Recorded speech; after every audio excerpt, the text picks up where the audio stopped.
So রাত্রির এখানে dinner নিয়ে বসে পড়েছি। এখানে আছে রুটি আর হচ্ছে গিয়ে আলু ফুলকপির তরকারি। এই হচ্ছে আজকের ডিনার।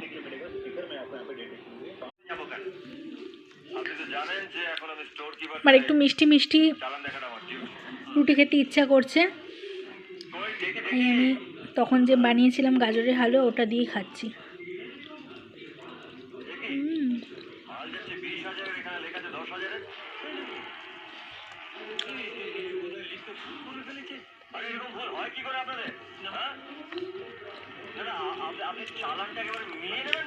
ওটা দিয়েই ভাল লাগছে খেতে।